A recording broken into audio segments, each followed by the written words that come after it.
तुम्हाला त्वचेवर खास सुटतीये, तुमची त्वचा लालसर होतीये, वेळोवेळी सूज किंवा फोड दिसतायत, स्किन कोरडी पडून भिंतीच्या रंगाचे जसे पापुद्रे निघतायत तशी ती निघतीये, त्वचेमध्ये जळजळ होतीये, एवढं सगळं होऊनही तुम्ही फक्त मलमच लावत बसलात.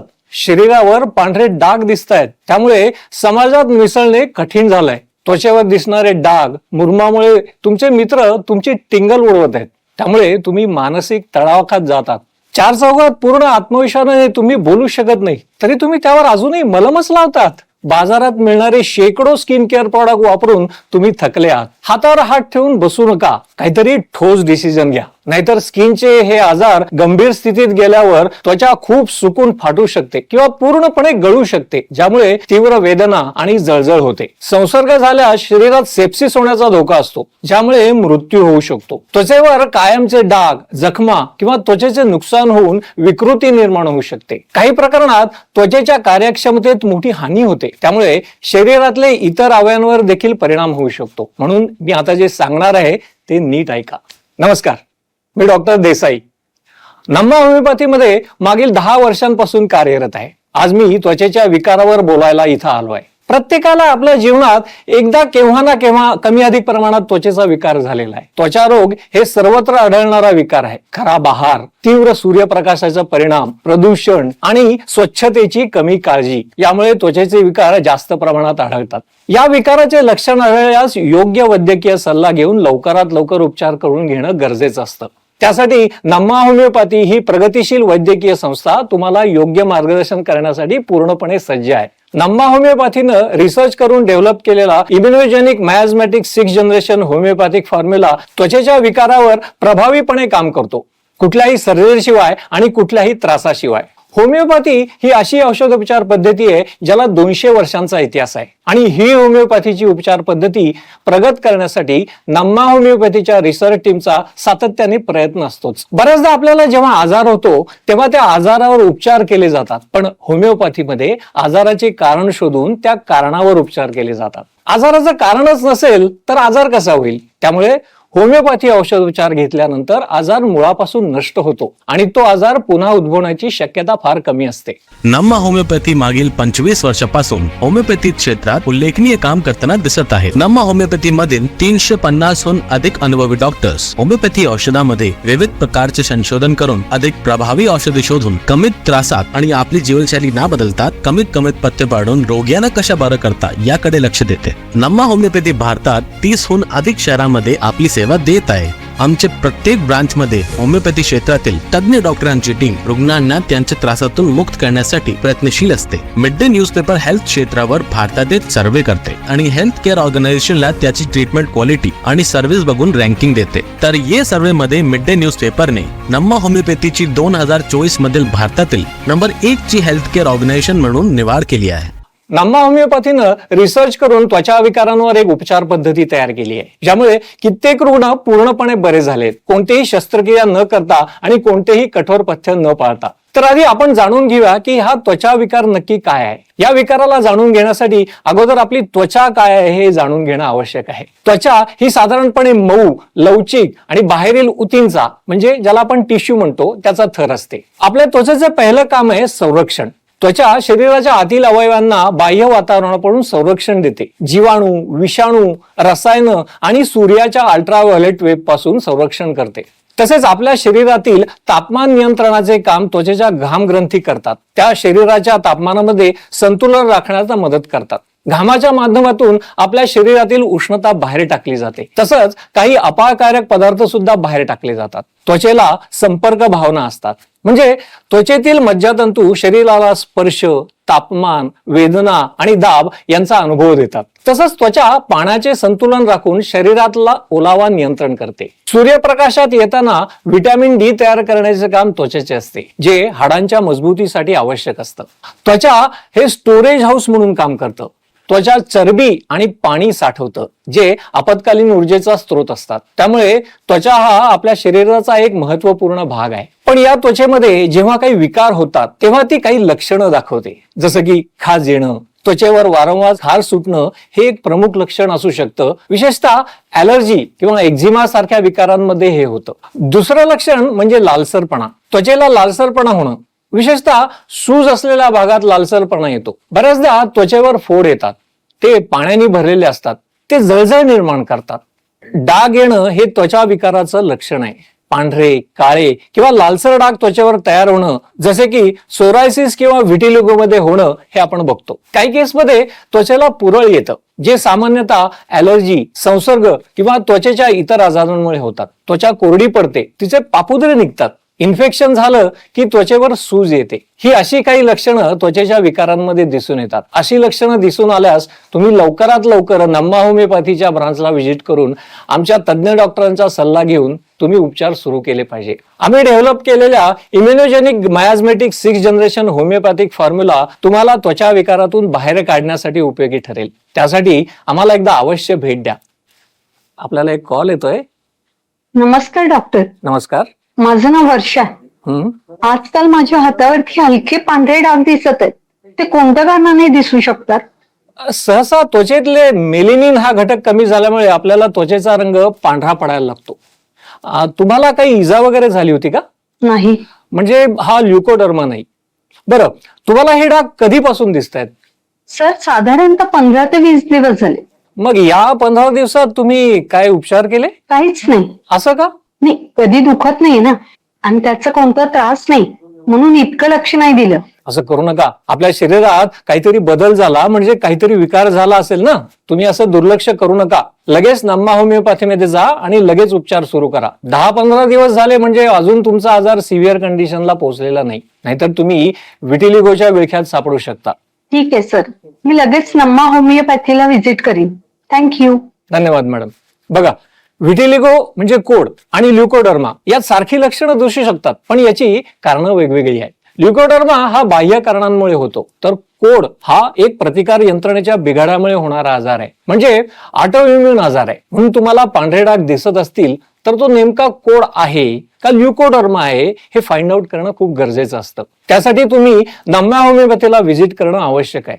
बघा, स्किन डिसऑर्डरची इन जनरल अनेक कारणं असू शकतात. त्यातलं ॲलर्जी हे एक कारण असू शकतं. काही पदार्थ, खाद्यपदार्थ किंवा सौंदर्य प्रसाधनं वापरल्याने ॲलर्जी होऊन त्वचेला पुरळ, लालसरपणा किंवा खाज येऊ शकते. संक्रमण सुद्धा एक कारण असू शकतं, ज्यात बॅक्टेरिया, व्हायरस, बुरशी किंवा परजीवी यांच्यामुळे त्वचेवर संसर्ग होऊन विविध आजार होऊ शकतात, जसं की फोड किंवा फंगल इन्फेक्शन. तसेच अनुवंशिकतेमुळे सुद्धा काही त्वचेचे आजार होऊ शकतात, जसं की सोरायसिस किंवा एक्झिमा, कोड किंवा ल्युकोडर्मा, जे कुटुंबातल्या सदस्यांमध्ये आढळू शकतात. हार्मोन्स मधील बदल हे स्किन डिसऑर्डरचं एक महत्वाचं कारण असू शकतं. हार्मोनल असंतुलनामुळे विशेषतः किशोरवयीन मुलांमध्ये किंवा गरोदरपणात त्वचेसंबंधित समस्या निर्माण होऊ शकतात, जसे की पिंपल्स, काखेत मानेत डिस्कलरेशन होऊन स्किन काळी पडते.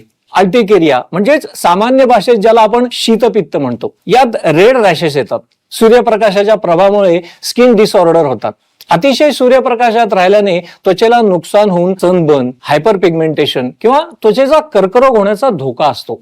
आपण बघतो आजकाल वर्कलोड इतकं झालं ना की सतत तणावच असतो. त्यामुळे सुद्धा त्वचा विकार होऊ शकतात आणि आपली अयोग्य आहार आणि जीवनशैली यामुळे सुद्धा आपण त्वचा विकाराला आमंत्रण देतो. चुकीचा आहार, अपुऱ्या झोपेचे प्रमाण किंवा व्यायामाचा अभाव त्वचेवर परिणाम करू शकतात. ही विविध कारणं स्किन डिसऑर्डरच्या विकासात महत्वाची भूमिका बजावतात. नम्मा होमिओपॅथीने एक फॉर्म्युला तयार केलाय, immunogenic miasmatic 6th generation homeopathic formula. आपण याला सविस्तर जाणून घेऊयात. तर यातला पहिला शब्द आहे इम्युनोजेनिक. यातील इम्युनो म्हणजे आपली रोगप्रतिकार शक्ती, म्हणजे आपलं मेडिसिन रोगप्रतिकार शक्ती वाढवण्यात भर देतं. तसेच जेनिक म्हणजे जेनेटिक्स, म्हणजे तुमच्या शरीरात जे जीन्स आहेत ते फॅमिली जीन्स असतात. त्यात जे रोग आलेले असतात ते तुमच्या आई वडिलांकडून तुमच्याकडे आलेले असतात. त्याला पण आम्ही कव्हर करण्याचा प्रयत्न करतो. त्यासाठी इम्युनोजेनिक मेडिसिन आहेत. मायाझमॅटिक म्हणजे तुमचा जो त्रास आहे त्याला आम्ही बघतो की तुम्हाला कशामुळे त्रास होतोय, त्याच्या मुळापर्यंत आम्ही जातो.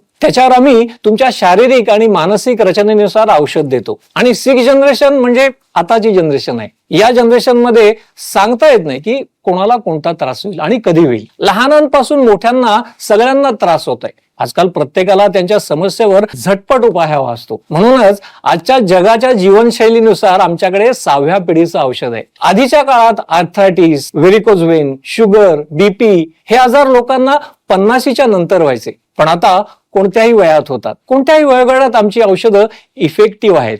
आणि होमिओपॅथिक म्हणजे होमिओपॅथी ही एक वैकल्पिक चिकित्सा पद्धती आहे जी सिमिलिया सिमिलिबस क्युरंटूर या मूलभूत तत्वांवर आधारित आहे. म्हणून या फॉर्म्युलाला आम्ही immunogenic miasmatic 6th generation homeopathic formula असं म्हणतो. त्वचेचे विविध प्रकारचे आजार आहेत. त्यामध्ये या आजारांवर उपचार करण्यासाठी आपल्याला रोगाचा सखोल अभ्यास करणं आवश्यक आहे. आणि हेच नम्मा होमिओपॅथीचं वेगळेपण आहे. आपल्याला एक कॉल येतोय. नमस्कार सर. नमस्कार, बोला. सर माझ्या स्किनवर छोटे छोटे फोड येऊन ते जखमेत बदलतात. खूप विचित्र वाटतं ते. काय उपाय करू मी यावर? सांगतो. आपलं नाव आणि आपण कुठून बोलतात? मी स्वाती गोदने बीडवरून बोलतेय. स्वातीजी, तुम्हाला जो त्रास होतोय तो इम्पोटिगो आजार असू शकतो. तुम्ही काही उपाय केलेत का यासाठी? हो, एका क्लिनिकमध्ये उपचार चालू केले होते. मलम वगैरे लावलं की बरं वाटतं. मग मलम बंद झाला की पुन्हा हा त्रास सुरू होतो. बघा, स्किन ही शरीराचा आरसा असते. कधी कधी शरीरात काही त्रास झाला तर तो तुम्हाला स्किनवर दिसतो. मग याचा अर्थ असा नाही की तुम्हाला स्किनचाच प्रॉब्लेम आहे. आपण काय करतो की स्किनवर काही दिसायला लागलं की लगेच त्यावर काही ना काही मलमच लावतो किंवा त्या प्रकारचे काही उपचार करतो. पण स्किनवर तो प्रॉब्लेम कशामुळे उद्भवला आहे याच्या मुळापर्यंत आपण जात नाही. जोपर्यंत त्याच्या मुळावर उपचार होणार नाही तोपर्यंत आपली स्किन बरी होणार नाही. आपल्याला तो आजार स्किन मधून बाहेर काढायचा आहे, तो दाबायचा नाहीये. स्टेरॉइड्स, अँटीबायोटिक्स, अँटीफंगल ट्रीटमेंट यामुळे तुम्ही तुमच्या स्किनचा विकार हा दाबता, म्हणजे आजार सप्रेस करता. सप्रेस करणं म्हणजे आजार बरा करणं नव्हे. आजाराला सप्रेस करणं म्हणजे आणखीन कुठल्या तरी आजाराला निमंत्रण देण्यासारखं आहे. म्हणजे सोरायसिस, आपण उदाहरण घेऊयात. सोरायसिस तुम्ही बाह्य उपचाराने सप्रेस करण्याचा प्रयत्न केला तर तो सोरायसिस हा हाडांपर्यंत जातो आणि तुम्हाला सोरायटिक आर्थरायटिस होतो. म्हणून तुम्ही नम्मा होमिओपॅथीचे उपचार एकदा घ्या. आमची ट्रीटमेंट तुमचा आजार मुळापासून बाहेर काढण्यासाठी मदत करते. पण तुमची होमिओपॅथिकची औषधं आहे, तर काही पथ्य वगैरे पाळावे लागतात का? काही कठोर पथ्य तुम्हाला पाळावे लागणार नाहीत. आमच्या इम्युनोजेनिक मयाझमॅटिक 6th जनरेशन होमिओपॅथिक उपचार पद्धतीच्या युनिकनेसमुळे तुमचे फार अल्प पथ्यात उपचार केले जातील. पण डॉक्टर, बीडमध्ये ब्रांच आहे ना आपली? आपल्या शहरात आमची ब्रांच नसल्यास ऑनलाईन सल्ला तुम्ही घेऊ शकता. जे रुग्ण वयोवृद्ध आहेत, जे रुग्ण कोणत्याही कारणास्तव आमच्या ब्रांचमध्ये येऊ शकत नाही किंवा ज्यांच्या शहरामध्ये आमची ब्रांच नाही, अशा वेळी तुम्ही आमचं ऑनलाईन कन्सल्टेशन घेऊ शकता. आमची तज्ज्ञ डॉक्टरांची एक टीम ऑनलाईन कन्सल्टेशनसाठी नेहमी सज्ज असते. तुम्ही आमच्या या सुविधेचा सुद्धा फायदा घेऊ शकता. थँक्यू. करते मी चालू तुमच्याकडे उपचार. Thank you madam. मी प्रेक्षकांच्या माहितीसाठी सांगू इच्छितो की स्किनच्या विकाराचे अनेक प्रकार आहेत आणि प्रत्येक विकार हा वेगवेगळ्या कारणामुळे होतो. सामान्यतः स्किनचे आजार हे अल्प किंवा दीर्घकालीन म्हणजे क्रोनिक असू शकतात. त्यांचे काय काय प्रकार आहेत ते आपण जरा समजून घेऊया. पहिला प्रकार आहे बॅक्टेरियल इन्फेक्शन. बॅक्टेरिया त्वचेत शिरल्यामुळे त्वचेवर फोड, पुरळ किंवा सूज येते. योग्य उपचार केल्यास ही स्थिती सामान्यतः काही आठवड्यात बरी होते, पण उपचार न केल्यास गंभीर इन्फेक्शन किंवा रक्त संक्रमणाचा धोका असतो. इम्पेटिगो सेल्युलायटिस यांच्यासारखे आजार बॅक्टेरियल इन्फेक्शनमुळे होऊ शकतात. दुसरा प्रकार आहे व्हायरल इन्फेक्शन. व्हायरल इन्फेक्शन मध्ये पुरळ, फोड किंवा जखमा तयार होऊ शकतात. हे विकार सामान्यतः स्वतः बरे होतात, परंतु काही प्रकरणात व्हायरस शरीरात दीर्घकाळ टिकतो, ज्यामुळे पुन्हा पुन्हा समस्या निर्माण होऊ शकते. जसे की हर्पीस या आजारात होतं. चिकन पॉक, मोल्युस्कम कॉन्टॅजिओसम हे व्हायरल इन्फेक्शनमुळे होणारे स्किनचे प्रकार आहेत. तिसरा प्रकार आहे फंगल इन्फेक्शन. फंगल इन्फेक्शनमुळे त्वचेमध्ये खाज, पुरळ आणि लालसर डाग तयार होतात. योग्य अँटीफंगल उपचार घेतल्यास हा प्रकार नियंत्रणात येतो. उपचार न घेतल्यास ते दीर्घकालीन समस्या बनवू शकतात. ऍथलीट फूट, रिंग वर्म्स, कॅन्डिडायसिस हे फंगल इन्फेक्शनमुळे होणाऱ्या आजारांचे काही उदाहरण आहेत. चौथा प्रकार आहे अनुवंशिक त्वचेचे आजार. या आजारांची प्रगती अनिश्चित असते. हे आपल्या पूर्वजांकडून आलेले विकार आहेत. हे विकार दीर्घकाळ टिकणारे आणि वारंवार होणारे असू शकतात. योग्य औषधोपचार, आहार आणि जीवनशैलीतले बदल याने लक्षणं नियंत्रित करता येतात, पण पूर्णपणे उपचार करणे अवघड असतं. सोरायसिस, विटिलिगो, एक्झिमा यासारखे आजार हे अनुवंशिक कारणामुळे होऊ शकतात. पाचवा प्रकार आहे ॲलर्जिक रिॲक्शन. यामुळे होणारे त्वचा विकार ॲलर्जिक प्रतिक्रिया, त्वचेवर अचानक खाज, सूज, फोड किंवा पुरळ तयार करतं. ॲलर्जन काढून टाकल्यास ही समस्या कमी होते, परंतु ॲलर्जीमुळे वारंवार असे विकार होऊ शकतात. कॉन्टॅक्ट डर्माटायटिस, आईब्स यांसारखे आजार पण या प्रकारात मोडतात. नंतर ऑटोइम्युन डिसऑर्डर हा एक वेगळ्या प्रकारच्या त्वचेच्या विकारांमध्ये बघायला मिळतो. ऑटोइम्युन विकारांमध्ये शरीराची रोगप्रतिकार शक्ती स्वतःच्या त्वचेशी लढते, ज्यामुळे सूज, जखमा किंवा रंगात बदल होतो. हे विकार गंभीर असू शकतात आणि वेळेत उपचार न केल्यास त्वचा आणि इतर अवयवांवरही परिणाम करू शकतात. जसे की SLE, स्क्लेरोडर्मा हे आजार ऑटोइम्युन डिसऑर्डर आहेत. कर्करोगजन्य त्वचेच्या आजाराचे सुद्धा प्रकार आपल्याला बघायला मिळतात. त्वचेवर गाठ, जखम किंवा काळे डाग तयार होतात, जे बरे होत नाहीत. त्वचेचा कर्करोग पटकन प्रगती करतो आणि शरीराच्या इतर भागांवर पसरू शकतो. योग्य वेळी निदान आणि उपचार करणं अत्यंत महत्वाचं आहे. Melanoma, squamous cell carcinoma, basal cell carcinoma हे काही कर्करोगजन्य त्वचेच्या आजाराचे प्रामुख्याने आपल्याला बघायला मिळतात. आणि त्वचेच्या आजाराचा शेवटचा प्रकार आहे क्रॉनिक डिसऑर्डर्स. हे विकार दीर्घकाळ चालणारे असतात आणि पुन्हा पुन्हा होऊ शकतात. त्यासाठी नियमित उपचार आणि त्वचेची काळजी घेणं आवश्यक असतं. जीवनशैलीत बदल करून लक्षणे नियंत्रित ठेवता येतात. यात ॲक्ने म्हणजे मुरूम किंवा रोझेसिया सारखे विकार येतात. सर्व स्किन आजारांची डेव्हलपमेंट ही तो कसा उद्भवला या कारणांवर अवलंबून असतं. वेळेत निदान, योग्य उपचार आणि नियमित त्वचेची काळजी घेणं हे अत्यंत महत्वाचं आहे. तसंच सनस्क्रीन वापरणं, ॲलर्जन्स पासून दूर राहणं आणि नियमित स्वच्छता ठेवणं हे स्किन डिसऑर्डर टाळण्यासाठी उपयुक्त असतं. आणि आमच्या immunogenic miasmatic 6th generation homeopathic उपचार पद्धतीचा वापर केल्यास या आजारांमध्ये नक्की फायदा होतो. आपल्याला परत एक कॉल येतोय, बघूयात. नमस्कार सर, मी धर्मराज आठवले बोलतोय. नमस्कार, बोला. सर, मला त्वचेवर लालसर जाड चटके तयार होतात, त्यावर पांढरी टिक्की, असं म्हणा की चांदीच्या रंगाचे खवले असतात. या टक्क्यावर खूप खाज सुटते आणि काही वेळा जळजळ सारखं वाटतं सर. तुमचं वय काय आहे? 68 वर्ष सर. धर्मराजजी, ही लक्षणं सोरायसिसची असू शकतात. सोरायसिस हा एक दीर्घकालीन ऑटोइम्युन त्वचा विकार आहे की ज्यामुळे त्वचेच्या पेशींची वाढ सामान्यपेक्षा जास्त वेगाने होते. त्यामुळे त्वचेवर लालसर, जाड, खडबडीत पट्टे तयार होतात, ज्यावर पांढरं किंवा चांदीसारखे पापुद्रे असतात. हा आजार कोणत्याही वयोगटात होऊ शकतो, परंतु तो विशेषतः प्रौढांमध्ये अधिक सामान्य आहे. तुमच्या वयाच्या लोकांमध्ये हा सामान्य आहे. तुम्ही आमच्या ब्रांचला व्हिजिट करा आणि तुमच्या आजाराचं योग्य निदान करून घ्या. हो, येस सर. धन्यवाद.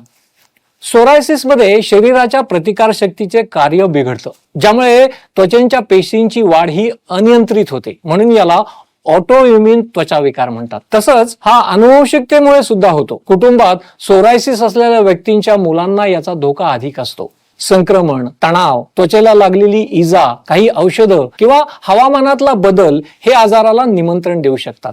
या सोरायसिसचे प्रामुख्याने 5 प्रकार आपल्याला बघायला मिळतात. त्यातला पहिला प्रकार आहे, जो सर्वसामान्य प्रकार आहे, तो आहे प्लाक सोरायसिस. यामध्ये त्वचेवर लालसर पट्ट दिसतात, ज्यावर पांढरे पापुद्रे असतात. दुसरा आहे गुटेड सोरायसिस. यात लहान लहान डाग शरीरावर दिसतात. हे विशेषतः मुलांमध्ये संक्रमणानंतर होऊ शकतात. तिसरा आहे इन्व्हर्स सोरायसिस. हा त्वचेच्या बारीक भागात जसं की बगल, सांधे या भागात होतो. हे भाग लाल चकचकीत दिसतात. त्यानंतर एक गंभीर प्रकारचा पोस्चरल सोरायसिस. यात हा पांढऱ्या फोडांसह त्वचा लालसर होते. आणखीन एक प्रकार म्हणजे एरिथ्रोडर्मिक सोरायसिस. यात त्वचेवर सूज येऊन ती लाल होते. हा सुद्धा एक गंभीर प्रकारचा सोरायसिस असतो आणि त्वचेचे मोठे नुकसान करू शकतो. शरीरावर लालसर किंवा चांदीसारखी पापुद्रे असलेले पट्टे येऊ लागले तर ते सोरायसिसचे लक्षण असू शकतात. तसंच त्वचेवर खाज सुटणं किंवा जळजळ होणं, त्वचा कोरडी आणि फुटलेली असणं हे सुद्धा सोरायसिसचं लक्षण असू शकतं. जेव्हा सोरायसिस झाल्यावर आपले सांधे दुखतात किंवा सुजतात, तेव्हा सोरायटिक आर्थरायटिसचा धोका वाढतो. सोरायसिस असलेल्या व्यक्तींना सांधेदुखीचा आणि मानसिक आरोग्य समस्यांचा धोका अधिक असतो. म्हणून सोरायसिसचे उपचार वेळेत घेतलेलं बरं. तुम्हाला सोरायसिसची लक्षणं दिसत असल्यास नम्मा होमिओपॅथीला अवश्य भेट द्या. आमची immunogenic miasmatic 6th generation homeopathic उपचार पद्धती सोरायसिसवर प्रभावीपणे काम करते. बघूयात पुढचे कॉलर काय म्हणतात. हॅलो, नमस्कार सर. सारंगा पाठक बोलतोय. नमस्कार, बोला. हो सर, हो सर. मी एका CFR मध्ये काम करतो सर. तिथे माझ्या ओळखीच्या व्यक्तीला त्वचेमध्ये अचानक अशी सूज आणि पुरळ आली. हो, त्याची कंडिशन बघून मला असं खूप अस्वस्थ झालं सर. तर माझ्यावर पण अशी वेळ नको यायला, म्हणून मी त्वचेच्या आजाराबद्दल काय काय काळजी घेतली पाहिजे सर. तर काय सल्ला द्याल सर तुम्ही? सारंगजी, ही वेळ तुमच्यावरच काय कोणावरच येऊ नये अशी मी प्रार्थना करतो. स्किनच्या आजारांबद्दल योग्य काळजी घेण्याच्या काही महत्वाच्या बाबी आहेत, जसं की स्वच्छता राखणं, त्वचेला स्वच्छ ठेवणं महत्वाचं आहे. रोज नियमितपणे कोमट पाण्याने आंघोळ करावी. जास्त घाम येणाऱ्या भागांना विशेष स्वच्छ ठेवणं गरजेचं असतं. मॉइश्चरायझर वापरणं, त्वचा कोरडी होऊ नये म्हणून नियमित मॉइश्चरायझर वापरा. विशेषतः आंघोळीनंतर त्वचेला मॉइश्चरायझर लावणं आवश्यक आहे. सूर्यप्रकाशापासून संरक्षण करा. सूर्याच्या तीव्र किरणांपासून त्वचा सुरक्षित ठेवण्यासाठी सनस्क्रीन वापरणं आवश्यक आहे. उन्हात जास्त वेळ घालवण्याचे टाळा, विशेषतः सकाळी 10 ते दुपारी 4 या वेळेत. आरोग्यदायी आहार घ्या. त्वचेच्या आरोग्यासाठी संतुलित आहार घ्या, ज्यात फळं, भाज्या आणि पुरेशी पाणी पिण्याची सवय असावी. तुम्ही बराच वेळा आपल्या बॉलिवूडच्या ज्या अभिनेत्री आहेत त्यांना असं म्हणताना बघितलं असेल की मी माझं सौंदर्य राखण्यासाठी भरपूर पाणी पितं. पुरेसे पाणी पिणं त्वचेला चमकदार, मऊ आणि तरतरीत ठेवायला मदत करतं. त्वचेतील हायड्रेशन कमी झाल्यास त्वचा कोरडी, निर्जीव आणि सुरकुतलेली दिसू शकते. व्हिटॅमिन C, E आणि अँटीऑक्सिडंट युक्त पदार्थ त्वचेसाठी फायदेशीर असतात. जास्त रासायनिक उत्पादनांचा वापर टाळला पाहिजे. त्वचेसाठी मृदू आणि नैसर्गिक उत्पादनं वापरणं उत्तम आहे. काही विशिष्ट कॉस्मेटिक्स किंवा साबणांमध्ये असलेल्या केमिकलमुळे त्वचेला नुकसान होऊ शकतं. धूम्रपान आणि अल्कोहोल टाळा. धूम्रपान आणि अल्कोहोलमुळे त्वचेमध्ये वृद्धत्वाच्या खुणा लवकर दिसतात आणि त्वचेच्या आजारांचा धोका वाढतो. योग्य कपडे वापरा. जास्त घट्ट कपडे घालणं टाळावं आणि हवेशीर कपडे वापरावेत, जेणेकरून त्वचेची हवा खेळती राहील. सिंथेटिक किंवा गुळगुळीत कपड्यांमुळे त्वचेच्या आजारांचा धोका वाढू शकतो. तसंच तणावामुळे त्वचेशी संबंधित समस्या उद्भवू शकतात. योग, ध्यान किंवा नियमित व्यायामाने तणाव कमी करण्याचा प्रयत्न करा आणि त्वचेवर कोणताही त्रास होत असल्यास त्वचारोग तज्ञांचा सल्ला घ्या. कोणतेही औषध किंवा क्रीम स्वतः वापरण्याआधी डॉक्टरांचा सल्ला महत्वाचा आहे. आणि आमच्या सोबत जुळण्यासाठी स्क्रीनवर दिलेल्या नंबरवर संपर्क करा. नम्मा होमिओपॅथी, आरोग्य संजीवनी.